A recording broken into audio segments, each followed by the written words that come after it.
Welcome to another edition of Learning in Mr. Carnes' Basement. I gotta say, this is pretty sad because for you seniors, which is most of you watching this, this is one of the last times that you're gonna get to experience this. I know you're really sad. I also wanna wish you a happy May the 4th, by the way. I know you're gonna watch this tomorrow, which is May the 5th, but if you haven't heard me say it or write it, May the 4th be with you. I actually am enjoying the latest Star Wars movie, which came out on Disney Plus today. I've been watching that off and on throughout the day. But anyway, back to this. So a couple things. First of all, I will have your quiz scores online sometime on Tuesday, maybe even by the time you watch this, those will be up out of 14 points. And then, yes, you do have one more quiz on Thursday. So seniors, I realize your last day is Friday, and I needed and wanted to get one more quiz in for many reasons that I'm not going to get into right now, but we will have one more quiz. And here's what it'll cover. Exactly what we're going to talk about today. So the day has come. Finally, I feel like this has been weeks in the making, that we're going to finally learn how to evaluate a definite integral the calculus way. We're not going to use pictures and geometry, and we're not going to approximate with rectangles. We're going to do this the real way, the calculus way. And this is the way I will expect you to do it on the quiz, unless I say otherwise.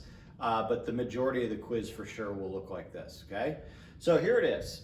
I had you watch that video, that YouTube video the other day, because I thought that guy did an excellent job of giving you a real kind of basic approach to the fundamental theorem of calculus. It's actually a topic that if we were meeting live, we would have spent days on. We would have gone into a lot more detail on kind of the why behind a lot of this, but we obviously don't have that luxury. So I'm cutting right to it. Here it is. The fundamental theorem of calculus has two parts. Part one, we're actually skipping, and it says that the derivative and an integral are inverse operations, all right? So one undoes the other. If you take the derivative of an integral, you're simply left with the original function f of x, kind of like if I said to you, what is the square root of x squared? What are you left with? Well, those two cancel each other out and you're just left with x. Same concept. Well, we're skipping that because I wanted to get to the fundamental theorem part two, which says to find the area under a curve, to solve or evaluate a definite integral, you use the antiderivative. And actually, you take the antiderivative of the top bound minus the antiderivative of the bottom bound. So that's what we're going to do right now. I'm going to go ahead and do two quick examples. Number one, we need to evaluate that definite integral. Here's the first thing, if you're going to use calculus, that I want you to do. Off to the side here, I'm going to use a capital F. I'm going to just go ahead and find the antiderivative. So if I do the power roll backward here, remember, you raise the power up by 1. And then you take your old coefficient, so that's 1, divided by your new power, that's actually 1/2 x squared. Let's do it again. Right here, raise by 1. And then your old coefficient, -2, divided by your new power. 2 divided by your new power is 2/3. And of course, there's a plus c on there, okay? We're gonna take the top bound plugged into that minus the bottom bound plugged into that, and that'll be our answer. So here's how you write that. You're going to go ahead and write 1/2 x squared minus 2/3 x cubed. And then you're going to put a little line here that shows what you're going to plug into that. I'm going to plug in -1 and 1. Okay? You might be wondering, well, what happens to the c? When you take a plus c of the one minus the same plus c of the other, the c's cancel, so you never have to worry about plus c when you do these. Okay, here we go. Let's plug 1 in. So got to use some parentheses here. 1/2 times 1 squared minus 2/3 times 1 cubed. Close that parenthesis. Minus, let's do the other one. Now we're going to have 1/2 negative 1 squared minus 2/3 times negative 1 cubed. Close parentheses. Some may not even be this complicated, but definitely use parentheses so you group things correctly here. Antiderivative of the top minus antiderivative of the bottom. Here we go.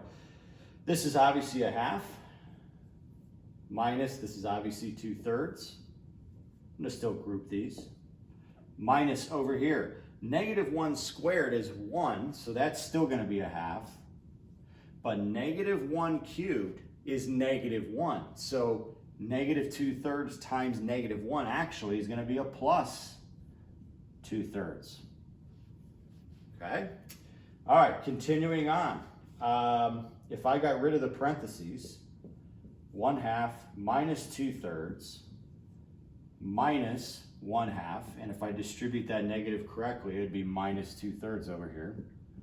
And now you could see what happens. 1/2 minus 1/2, gone, and you're left with negative 2/3 minus another negative 2/3, or minus 2/3, I should say, and the answer is negative 4/3. So as you might guess, if Thursday's quiz is one where you're going to have to show work, where it's the type where you submit it, yeah, I'm going to have to see that whole process. I understand your calculator can do this kind of thing, but if I ask you to show this process, you've got to show all of these steps, okay? All right. Oh, let me tell you one thing before I finish this last one. The most common error by far in this is this. People sometimes remember, oh yeah, you got to plug the top one in minus the bottom one, and guess what they plug into? They just plug into the original. That's not going to do you any good. That's not calculus. That won't get you anywhere. It's all about plugging into the antiderivative, okay? All right, number 2. I chose this one because it's a little bit goofier looking. It's not the power rule. You got to think, man, when I took the derivative and got 1 over x, what originally did it start as? Natural log. The antiderivative is ln, and I'm actually going to call it, I know that's pretty small right there, ln of the absolute value of x, because we know that nothing negative can go into that. Our domain is suddenly 0, or actually 1, sorry, it's all positive numbers, so just past 0. So that's why I put the absolute value around that. Anyway, here we go. We're going to use ln of the absolute value of x, and we're going to plug into that, of course, the 1 and the e. So let's do that. ln of the absolute value of e, which is just e, minus ln of the absolute value of 1, which is ln of 1. So ln of e, you've got to ask yourself, a base of e to what power gives me e? 1. Over here, a base of e to what power gives me 1? Well, anything raised to the 0 power gives you 1. The answer is 0, and there it is. Our answer is 1. Your assignment, and I realize we're in the last week of school ever, at least high school ever, for you seniors, so I'm taking it a little easy, but at the same time, I think you need some practice. So I only gave you 3 of these for homework tonight, and they're on a worksheet that I'm attaching to this. If you could do those 3, show your work. You're going to submit it due tomorrow by 8 a.m. I'll be around off and on my computer to answer questions, but hopefully you can use this video to make sense of these. One more time, to find the answer to a definite integral, to find the exact area under the curve, you take the antiderivative of the top minus the antiderivative of the bottom, and that gets you the area. All right, guys, may the 4th be with you. I'll talk to you later.